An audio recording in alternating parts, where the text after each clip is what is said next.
Hello, everyone, and welcome back to another Babbling Irons match preview show with myself, Mike, and Sloth today. Possibly our biggest preview breakdown of the season, gents. Bayer Leverkusen away, quarter-final, first leg. Doesn't get much tougher than this. They're going up against a European team that haven't lost in the Bundesliga this season. They haven't lost in Europe this season, so it's a pretty tough task. And, on par with Liverpool, Bayer Leverkusen are favourites to win the competition. So it doesn't really get much of a tougher fixture for West Ham in this one. General feelings? How are we feeling on this one? Yeah, I'm feeling really positive now after that pep talk, Frankie. Cheers. I think it's going to be a Doddle 4-0 victory for the mighty West Ham with 10% possession. I think that's how it's going to go, right? I've said it all the way through. Bayer Leverkusen, Liverpool probably going to be the teams. Are going to be one of the teams I think to win the tournament. Bayer Leverkusen have been phenomenal this season. There's no two ways to put it. And we couldn't have probably come up against a tougher team. I know the last round for them was difficult.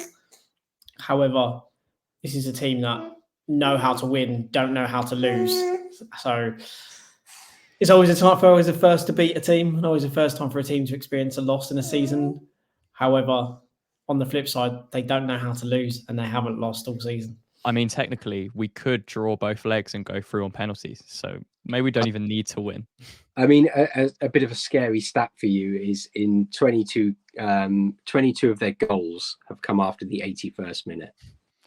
Like in 39 competitive matches. I was going to say that they are brilliant towards it. It's because it's like with what we've seen with Guardiola and stuff in the past. It's just pressure after pressure after pressure. They just drain you to the point of... They are extremely hardworking, and they have got incredibly fast players. And I think we'll go into it at depth, but I think you look at they played Hoffenheim, and they covered 100. I've got it written down here. Wait, Hoffenheim, they covered 120.4 kilometers between them. Like, wow. It's absolutely mad. So Xabi Alonso, first of all, just what a job he's doing there.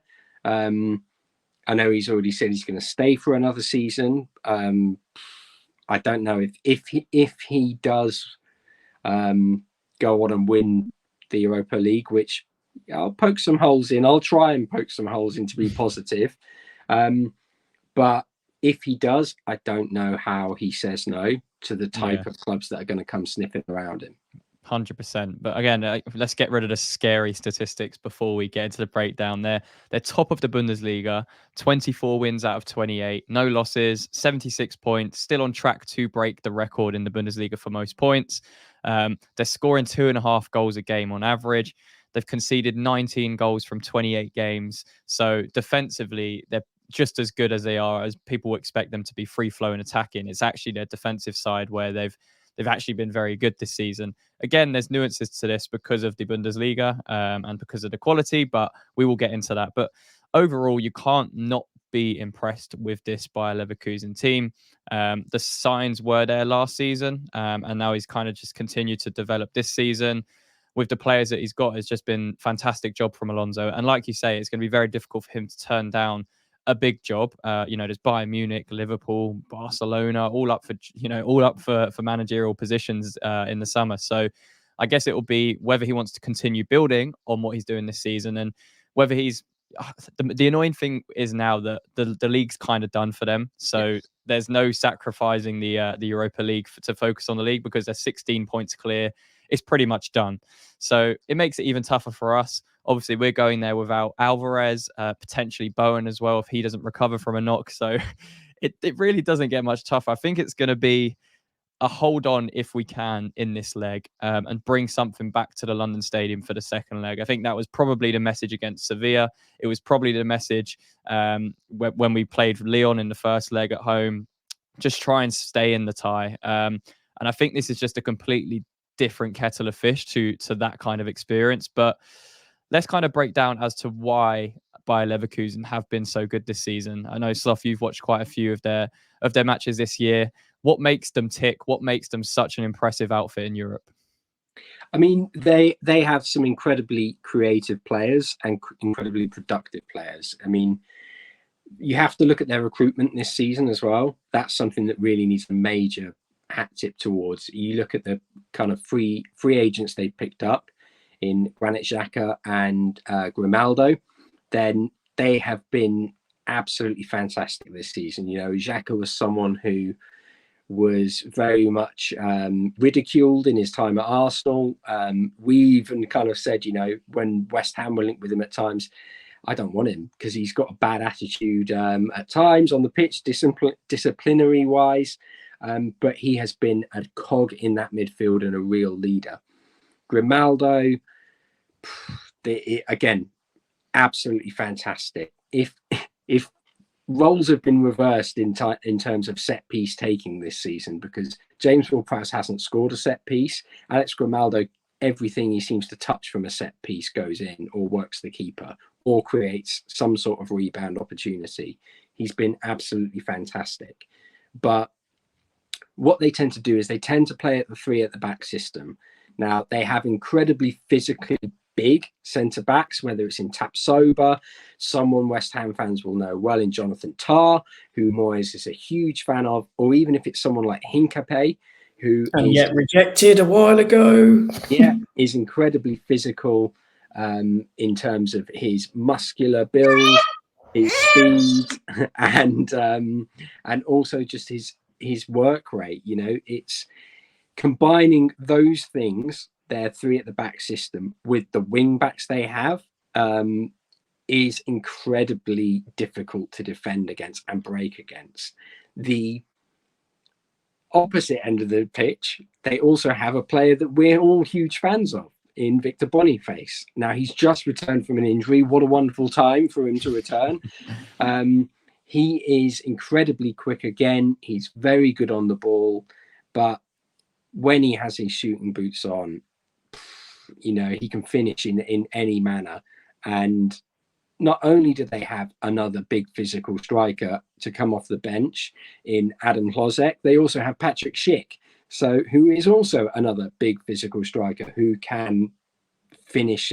Like he can finish for days. It is a scary prospect to play them. If you look at their wing back play, Grimaldo isn't the quickest, but his delivery, one of his specialities is just hitting a really hard and fast low ball into the area. And that is something that their attack thrive off. And it's something that it doesn't matter who you are. It's near impossible to defend against, because you're either putting it out for a goal kick, you're either putting yourself under pressure and inviting a throw in, or you're putting it into your own net, really. Yeah, no, 100%. And I think the way they play, like you mentioned, it is kind of a back 3, but it's just all over the pitch. I think that's what makes Alonso's team so good, is the interchanging of that team and how the players actually just move about on the pitch. They obviously have their kind of 2 number 10s either side of the number 9.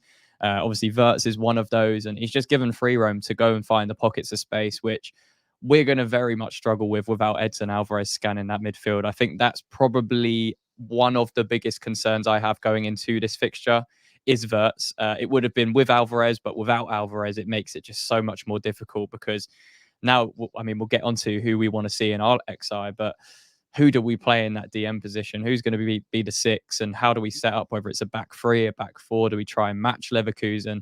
So many questions for David Moyes and for us to try and decipher before we conclude this show. But yeah, I think just the rotation they have with their players. Obviously, you mentioned there, Sloth, the recruitment has been bang on.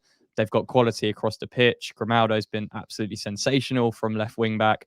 And you've got Frimpong on the other side, who's just blisteringly quick.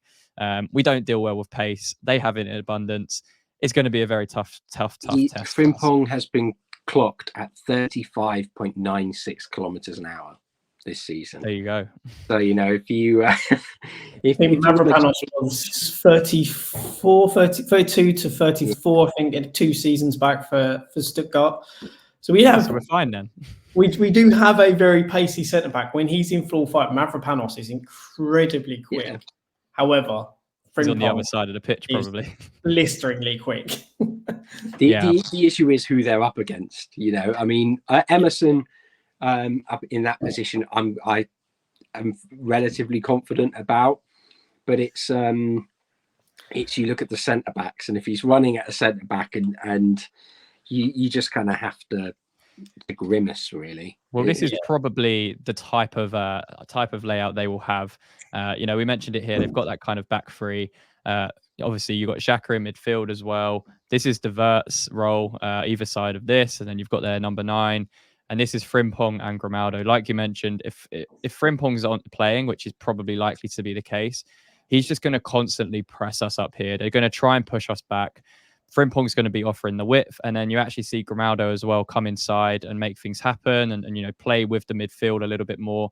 And as you mentioned, he's got that set piece threat as well. So Grimaldo's more of the creator. Frimpong will be more of the outlet to try and double up on that left-hand side. So we're going to have to be on it.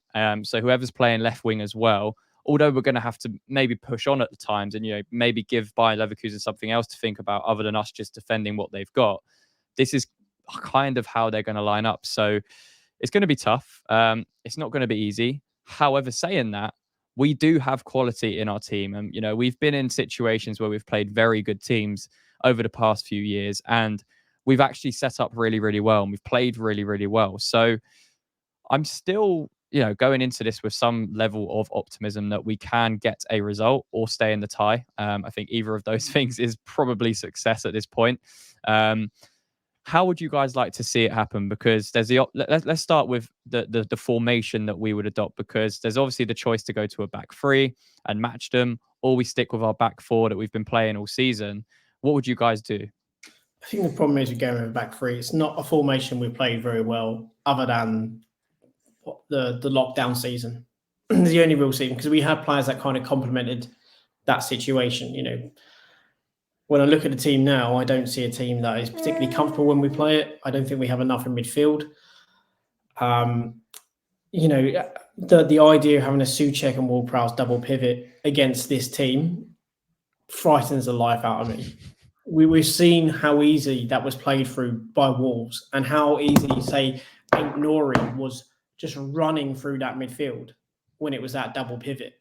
Yeah. And we're talking about playing a team that is a much bigger level above and have players that are far better. And I really like Nouri, but there's players that are far better. The likes of Adli, who will be also playing in that role, like Verts, who's incredibly good on the ball.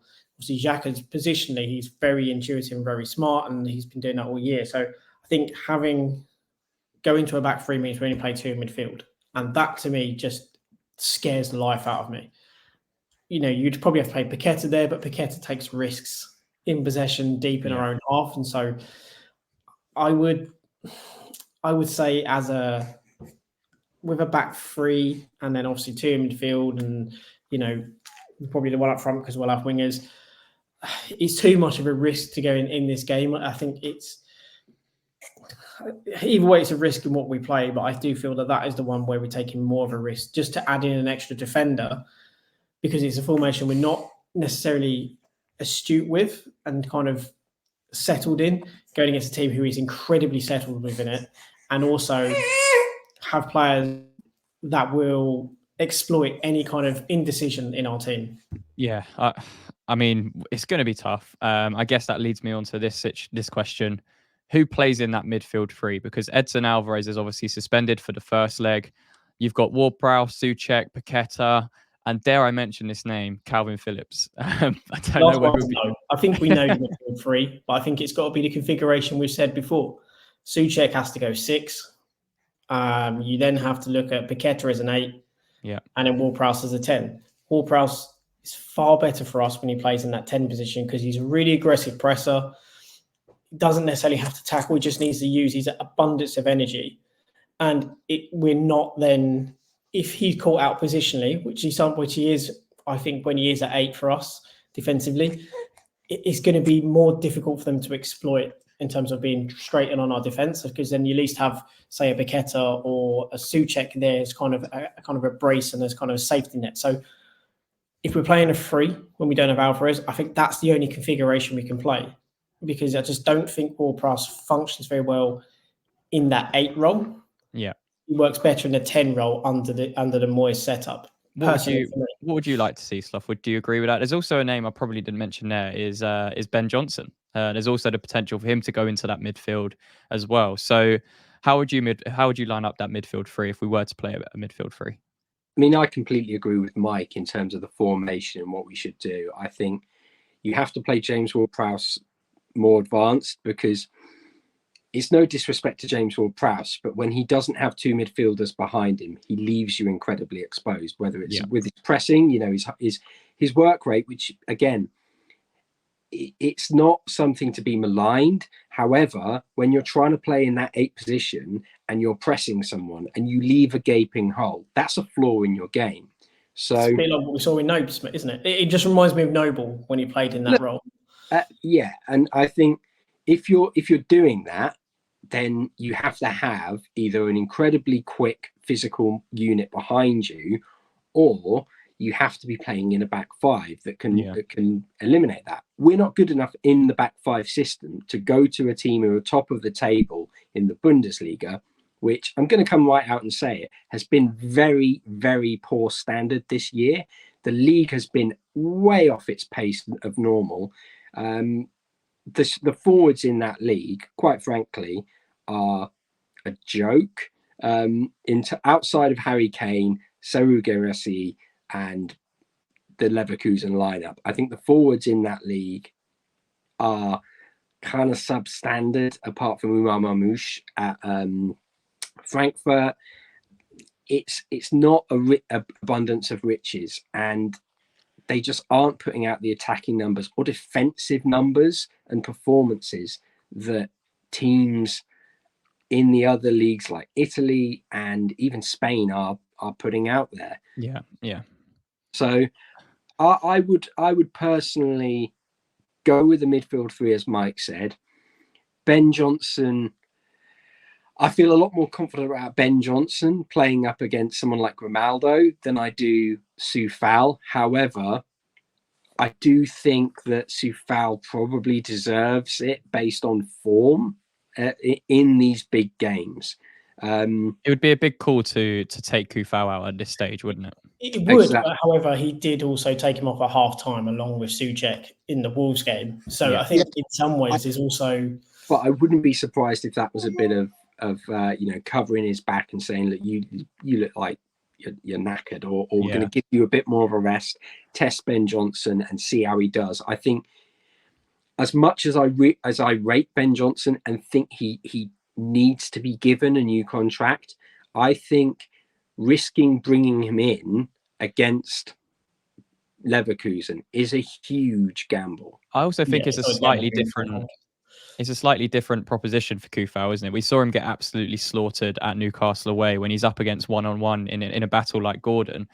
He's not really... It's not like Frimpongs on him, is it? It's Grimaldo. But we keep talking about Grimaldo, but we are ignoring the fact that Adli is an exceptionally skillful player. A bit like Olise, I would say, at Palace. Maybe less pace, but he will go out to that side and he will target Soufal, and he'll probably play on the inside of Soufal as well, which makes it even more difficult because there's going to be a constant stream of doubt in his mind, because he either goes out and pushes out on Grimaldo and then leaves a gap between him and Mavropanos, which then Adil will happily move in between and look to kind of exploit, or he stays tucked in and he gives Grimaldo space. So this is part of the problem in that they work overloads brilliantly, because they're essentially... way Wirtz and the way that Adli play, they play as inside forwards, although one more as an attacking midfielder in Wirtz. But they play in those channels between the centre back and the fullback, and they're obviously their wing backs are pushed incredibly high. So you're left with a stick or twist situation. So if you're brave, you push out on them, and then you look to try and close them quickly, and then obviously then keep your winger maybe a bit higher than maybe you would in some situations. So then you can break straight into that space. So it's quite high risk versus reward situation. And that's not always how we play under Moyes. We are a good transitional team, but risk versus reward, we're not always high on the risk factor. Yeah, I think it'll be... I think it'll be, like you mentioned, it'll be nullify Leverkusen as much as we can, look at how we can stop them rather than how we can exploit them. And there will be a little bit of balance to it, but it'll be definitely heavily emphasized on keeping them out because, even Rio Ferdinand mentioned it the other day on a podcast. When Moyes first went to Man United, how he set up coaching was, how do we stop the opposition? It wasn't, how do we impose ourselves on the actual opposition? So that's why I also think if Bowen is injured as well, so we're going to talk about the front three now, who goes in at right wing? I think it would probably be Ben Johnson. You know what concerns me is what happened with Wolves. I don't think he'll put Ben Johnson at right wing. I don't think he will put Cornet in at left wing. I think he'll move Emerson, like he did against Wolves, into the left wing position, and he'll play Cresswell. Run it back. And the thing is, I know we snuff it, but the fact is, Cresswell, he trusts Cresswell. He's got age and he's got experience on his head. He will probably look at that and go, sent off. He's going to get sent off against him. Like, I'm sorry, like he cannot deal with pace. So if he's up against one of the quickest wing backs in Europe, he's going to get sent off. Like, I don't mean that in a disrespectful I am way. totally with you. It's just it's my worry. It's like, yeah. And it's just, oh, God's sake. It's absolutely bonkers to think that is the situation. But when you look at Wolves, the Wolves game, we just can't get away from it, can we? We can't get away from it. Well, no, exactly. Well, you just look at Cornet. Cornet was standing there ready to come on, and he turns around and Cresswell. And it's like, I feel for Cornet because he's like, it's pretty humiliating, to be honest, that an attacking player comes off in a position you can play and he brings on a defender and moves a defender up into your position. It's like, I mean, to be fair, it worked. No, I'm not criticising it because it worked. Yeah, and it was great because Moyes made tactical decisions that worked and made us win the game. Yeah, regardless whether you want to say there's a bit of luck in a Ward-Prowse goal, it's irrelevant. He made changes that changed the second 45 minutes. However, I do then worry that he'll then look at that change and go, that's going to be my team for Bayer Leverkusen. I made that change and it was positive. Cresswell came in, defence did better. Emerson clearly can play as a winger and is really effective and good in going forward. And if I put Paqueta inside him, then I've still got that tandem. Probably going to work closer together. And then obviously you can play Antonio up top. And it just means they're moving Kudus over to his favoured side. I'm just trying to think of how Moyes might look at it, and that is just for me one of the ways he's going to rationalise. I think if he looks at it in any other way than say, if he is fit, and I don't like him at all, but if he is fit, bring in Aguerd and put him at left back, because I think if you're gonna look, no, it's not a left back. It's not a case of me not rating Cresswell. It's a case of knowing his flaws, and I will happily sit here with egg on my face if we go there, and I'll be delighted if we go there and get something. And Cresswell has had the game of his life up against Frimpong, but I just think we all know his flaws. We all know the weaknesses to his game, and it cannot be understated just how in form Frimpong is. I know that. One of the things Cresswell has always been a pain with is not tracking on, not knowing a runner on his back, and players when it runs off his back. You cannot do that. You cannot do that. This is a player. Frimpong is a player who last season had covered the most distance and the most sprints in that position in Europe. Like he gets up and down that wing. Cresswell will not be able to live with him, and if he does, I'll happily sit here and throw my hands up and say and write Cresswell in pen across my forehead, and I heart Cresswell. But I'll send flowers to the club. I genuinely. But it's just, I think you have to either go with a very quick player, or you go with someone who has that athleticism and ability to beat a man, and I just don't think Cresswell has that anymore. Well, I mean, Moyes has, to be fair, some very, very difficult decisions to make for this lineup. I think it's tough enough having Alvarez out, but if Bowen is out as well, it makes it just so hard because he's been so influential to everything we've been doing. So, I mean, I do expect Bowen to play. I'll be surprised if he does miss out on this one, even if we're playing him through an injury. I think we will do it, just because it's just like I think we do the same with When would Paqueta. we not? Yeah, exactly. So, okay, lads, big game, big task. We've spoken about how good they are. We've spoken about how good we are. What's the score? What's the score going to be? West Ham. No, I think this is a game of war of attrition, right? What's going to be telling is their subs. I think we could probably hold them out for a bit. If we can get to half time at 0-0, I think then we'll frustrate them. But again, it comes to a war of attrition. We saw this weekend, obviously, he made a couple of subs. The weekend before, he made 0. Sorry, and against Tottenham, he made absolutely 0 subs. Yeah. So there's going to be some heavy legs. There's no two ways about it. We are going to have heavy legs. That they have ability to rotate. We don't. And even in game, is he going to make subs because we need them? Probably not. Because even though we need to freshen things up, he doesn't trust what he has on the bench. Yeah. People will say, well, he does. He doesn't, because otherwise we'd see far more subs. You'd have seen Cornet far more. If he doesn't trust them, they're not going to play. And even Phillips didn't get on the pitch in the last 2 games now. So there clearly he has doubts about that, regardless of what he says. So Yeah. Ben Johnson may come on if he's on the bench. So again, where does Ben Johnson go? He either goes in midfield or he goes maybe right back if Soufal's struggling, or be changed to a back 3. If Bowen is playing, again, you look at the bench and go, well, who else is he going to bring on? Again, probably Cresswell, because he trusts Cresswell and he knows he can get something out of him. Mm-hmm. Maybe Ogbonna would come on if we need to shore it up. But that's the point. The players I'm talking about, none of them are attacking players. They're all defenders. So he doesn't trust anyone to go forward. We don't have any other options. Our midfield is, when we look at our bench, he's probably going to put Urfi on the bench. Mm-hmm. He's not going to see a single minute. Orford, not going to see a single minute. They'll probably both be on the bench. So, and he probably put Mbama again, not going to see a minute. And Danny Ings again. Danny Ings might get 2 minutes, but that's the point. It's a war of attrition. By Leverkusen, if things ain't working, or they feel that they need to make a change, they will make a change, regardless of whether it means taking off, say, a Boniface or even an Adley or someone, or even Xhaka, that they will take a player off to change it up. If we are still at 0-0, and regardless of whether we are, maybe if we got them on the ropes, we won't change to probably, won't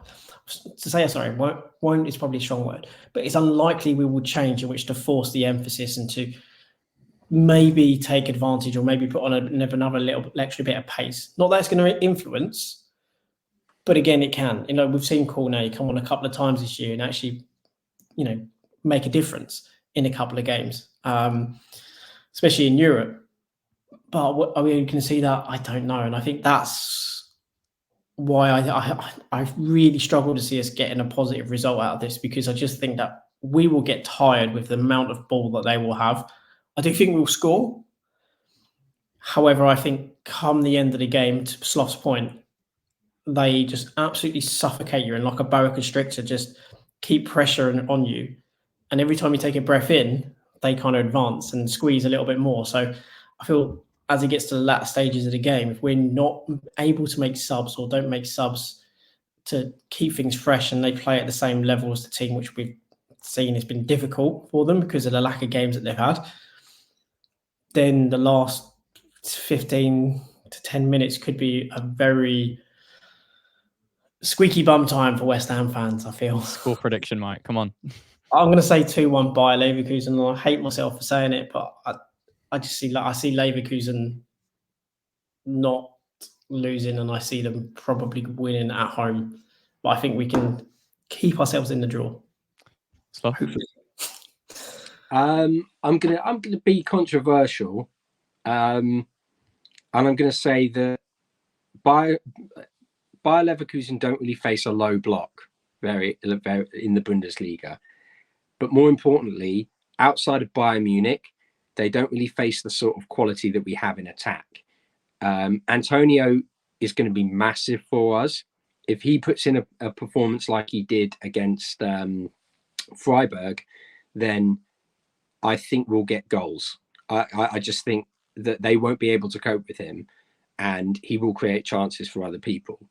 If Paqueta has a good game, he is going to create chances regardless. We know he'll do that. He might even get a goal. Florian Wirtz is a very, very, very good player. Has he come up against a player like Lucas Paqueta in this competition yet? Absolutely not. He's not come up against anyone close to him in this competition. In the Bundesliga, yeah, he's played Bayern Munich. However, Bayern Munich have been crap this season, and even their players don't want to do the things that their manager's telling them to do. So they're in a whole other disarray. If Kudus plays well, we'll get goal. There's absolutely no denying that. I think if Kudus plays well, we will get a goal. So I'm pretty confident we can at least come back with something. And I just think if we are defensively well drilled, if we can go to the Emirates with Ogbonna and we can get we can get goals and we can get a result, we can do the same at Leverkusen. And I'm going to go with a 2-1 win. And I think it will be squeaky bum time back at the London Stadium. We'll all be negative. And do you know what? I want the European journey to continue. And I would quite like to see the German football fans kind of get their comeuppance for the trouble they caused everywhere they go, and they never get any punishment for it. So, yeah, I'm going to go 2-1. Interesting. Yeah. I'm going to go 2-1 West Ham. Okay. Oh man. Let's go West Ham to keep a clean sheet. Nice 2-0 win. That is a statement. I don't care about the rest of the result, but it's the fact that he's a clean sheet. That's David Moyes going to be the fifth man in our defence? Is he going to put himself on? Is he? No, I think we're gonna. I've predicted us to not keep a clean sheet every game this season. So it only makes sense to now predict us to keep a clean sheet in this tie. So yeah, nice 2-0 win. Nice 2-0 win for West Ham. Bring it back to London Stadium. I would love that. Tough game. We'll see what happens. Hopefully we perform on the night. It's going to require a lot of luck. It's also going to require us to be absolutely on our game for 90 minutes. And hopefully we can bring something back to the London Stadium and stay in the tie, whether that's a win, whether that's a draw, even if that's a narrow defeat. It gives us something to hold on to going into that second leg. So it's going to be an interesting one. Thank you for watching the preview. Make sure to leave a like on the video if you enjoyed it. Subscribe to the YouTube channel if you are new around here. And lads, until next time. Come on, you Lions.